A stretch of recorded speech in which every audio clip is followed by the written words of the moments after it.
I started to worry, wondering if a thief was in our house. I frowned at the sight of men's and women's shoes by the entrance. Our house should be empty since neither my husband nor I were supposed to be home. Yet I could sense someone was there, both at the entrance and in the bathroom.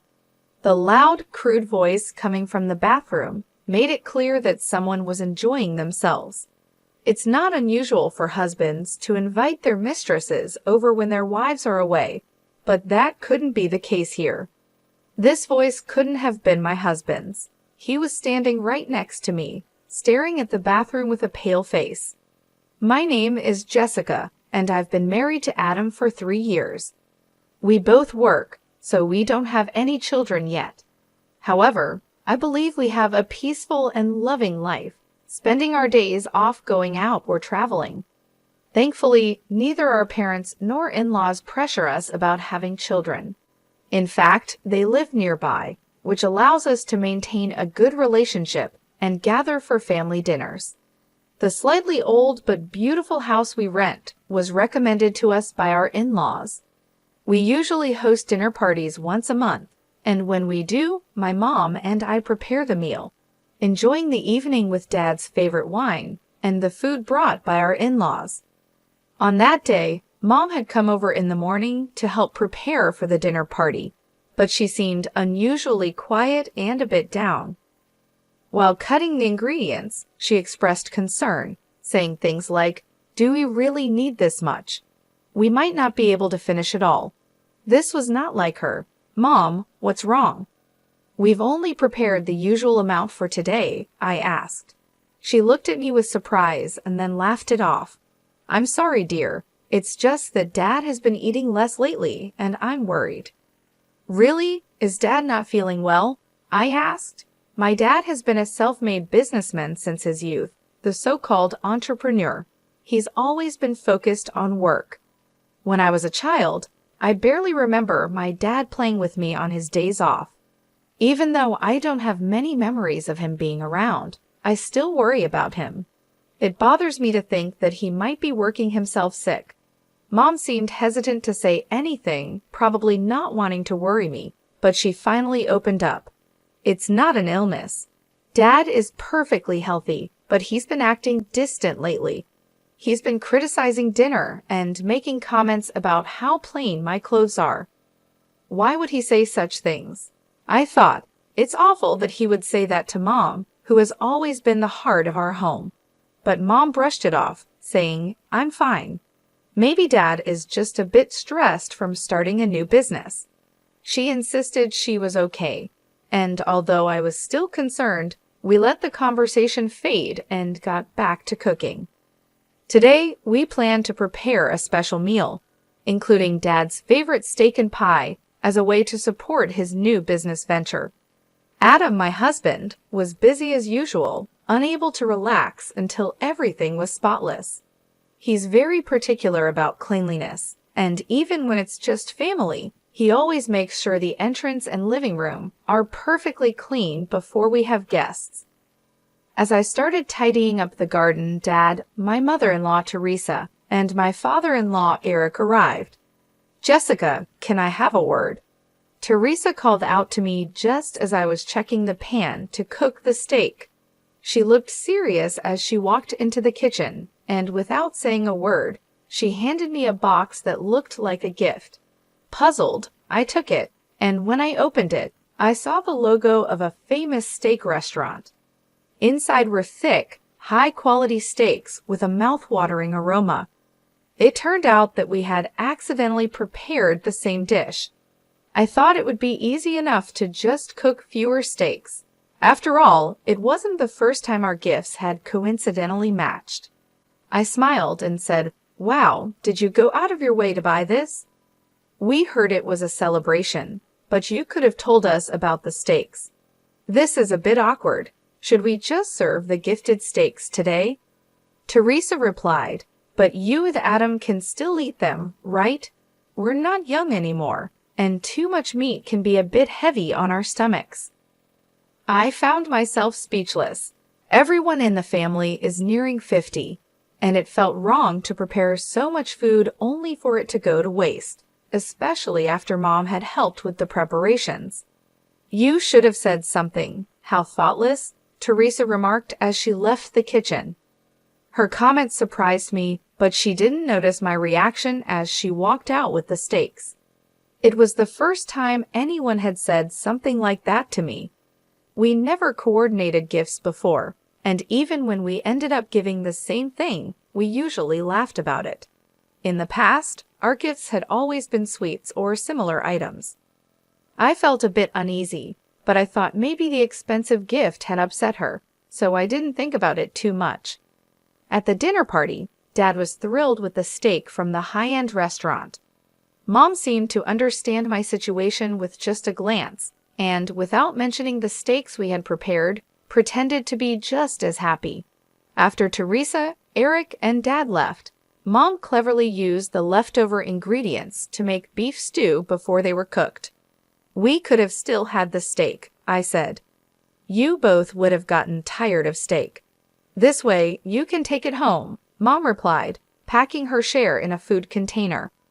Although I felt a little bad, the beef stew Mom made was delicious and I quickly finished it off as the flavors blended together. Later, I heard that despite how tasty the stew was, Dad complained about it, calling it outdated. I was furious, but ended up just holding onto those feelings, unable to resolve them, especially when Mom just gave a small, sad smile. A few weeks after that dinner party, I got an unexpected message from Adam.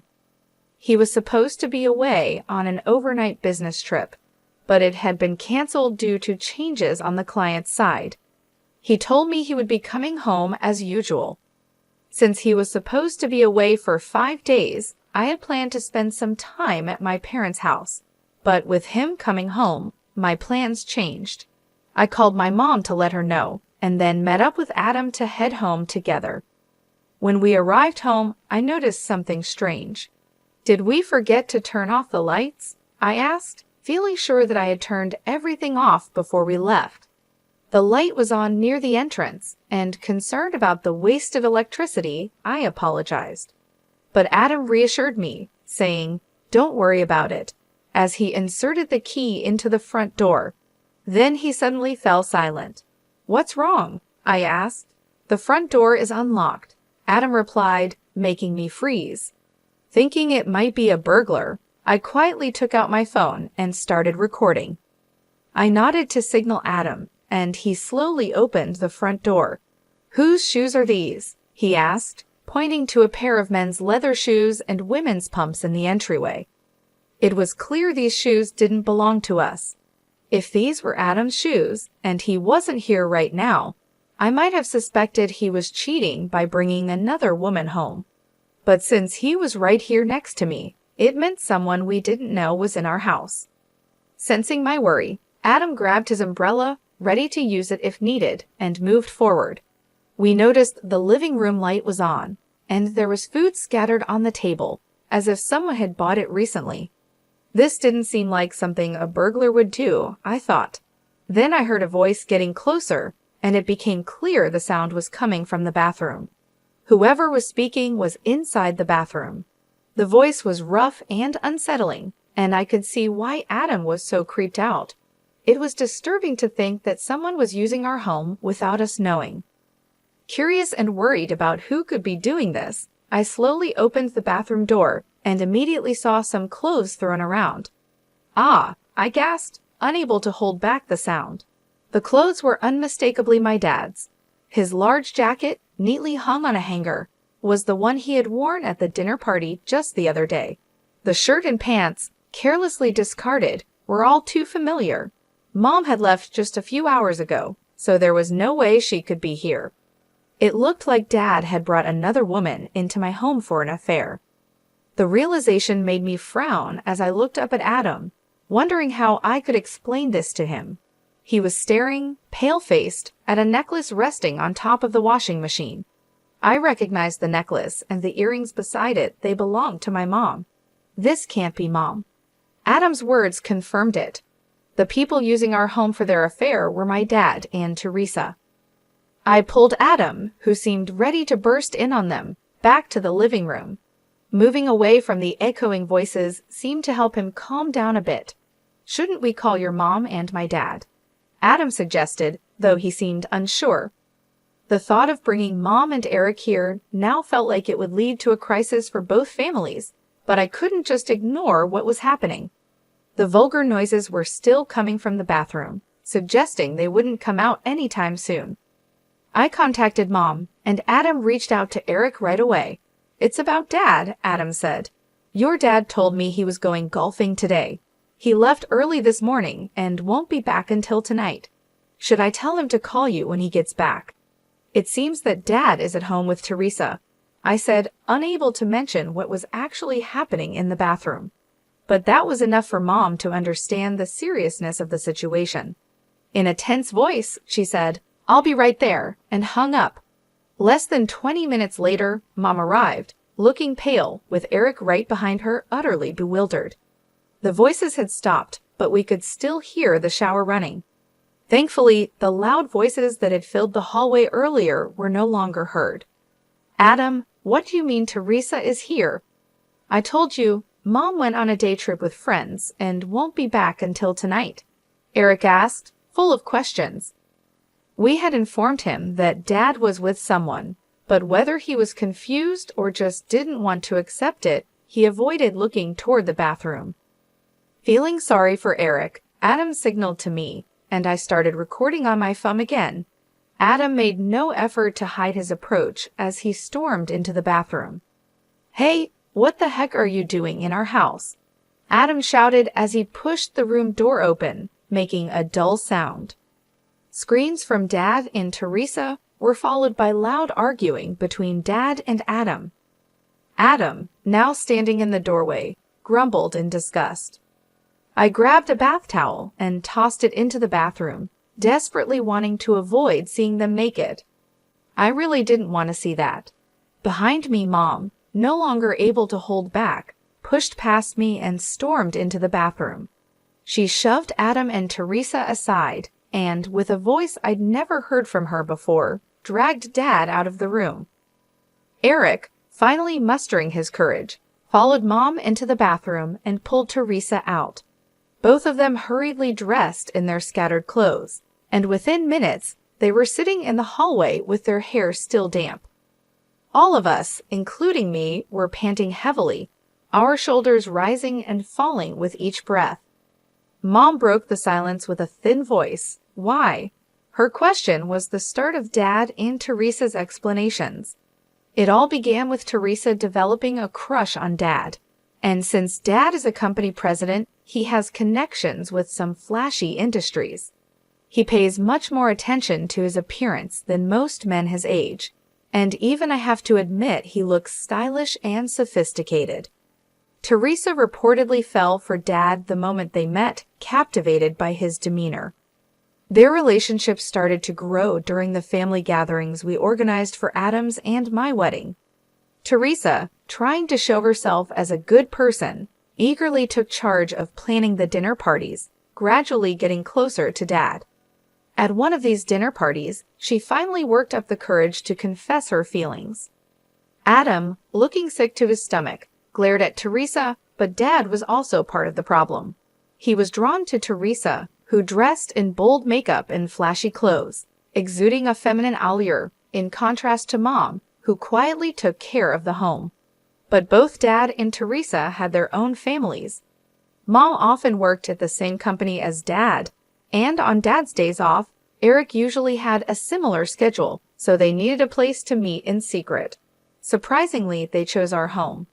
Adam and I have a hobby of taking short trips and staying at nearby hotels during long weekends, which inadvertently gave them the opportunity. Teresa would say, "It's not safe to leave the house empty for too long, so I'll check on it," as a way to confirm our absence.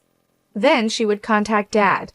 Since we were neighbors and often shared our plans without suspicion, our house became their secret meeting place.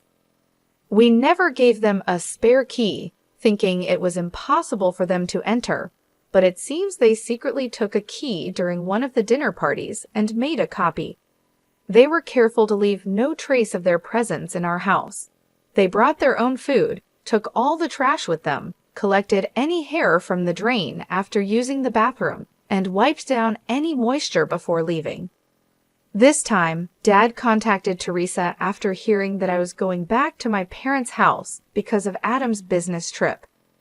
I had only informed Mom about the change in plans, leading to this unexpected encounter. If we hadn't discovered it now, who knows how long we would have been deceived. Naturally, both Dad and Teresa were served with divorce papers by their spouses. They faced claims for compensation during the divorce proceedings and were disowned by Adam and me. Although Dad and Teresa initially admitted to what they had done, they later claimed we were lying and had no evidence. However, I had recorded everything on my phone, and when I presented that as evidence, the divorce proceedings went smoothly. With the settlement money, we moved into a new apartment. Adam, who already had a bit of a germophobia, developed a complete aversion to the room after that day and now refuses to even go near it. I also found it too painful to keep living in a house that had been used for their affair, so I fully agreed to move. Now Mom, who has lost all love for Dad, lives with us after the divorce was finalized. Teresa, on the other hand, seemed quite pleased with herself. She became openly defiant, maybe influenced by Dad, and accepted the divorce settlement and compensation without much resistance. She moved in with Dad right after the divorce, and they got married, finally getting what they wanted being together. It seemed like everything was going perfectly for them, with Teresa becoming the wife of a company president and looking forward to a great life ahead. However, their plans quickly went wrong. Dad's new business venture failed, and the company's performance rapidly declined, like a balloon losing air. When Mom heard about this, she simply nodded, as if to say it was expected. "Who do you think was holding everything together all this time?" she said. It was Mom who had been quietly managing the complaints about Dad's harsh business tactics, both inside and outside the company, and supporting the business behind the scenes. She handled a major part of the company's finances and dealt with clients. Naturally, she resigned from the company when the divorce happened, and Dad, eager to get rid of her, didn't ensure a proper handover. As a result, the company was left with unhappy employees, and many of them followed Mom's lead and resigned, causing a staffing shortage. Dad had always believed that it was a wife's duty to support her husband, so he naturally expected Teresa to take over Mom's role. However, Teresa, who had always been a housewife, didn't understand the business at all and was of no help. The mass resignation of employees, fueled by the scandal of Dad's divorce, became widespread gossip, and clients began to pull out from Dad's company, citing poor performance. Dad's company couldn't last even half a year and soon went bankrupt. Their house and assets were seized, and they were left with significant debt, including unpaid wages. They managed to find a place in a cheap apartment, living a difficult life. Despite his age and wanting a company that would treat him as a president, Dad couldn't secure a new job. Naturally, his frustration grew, and he turned to gambling as a way to relieve his stress. But even that wasn't enough. He began to blame Teresa, saying, "None of this would have happened if it weren't for the affair. It was Teresa who seduced me." His anger led to him becoming violent towards Teresa. Teresa, struggling to make ends meet with part-time jobs and desperately trying to support Dad, grew disillusioned with him as their situation worsened. He sank deeper into his gambling addiction, wasting even the money they needed for living expenses. Unable to bear Dad's constant verbal abuse, Teresa eventually fled the apartment. She ended up at Eric's house, where Adam had grown up. Adam and I happened to be visiting Eric, who had become somewhat reclusive due to the emotional strain of the divorce, so we often checked in on him. When we found the front door open, we walked in to see who was there and were met by Teresa.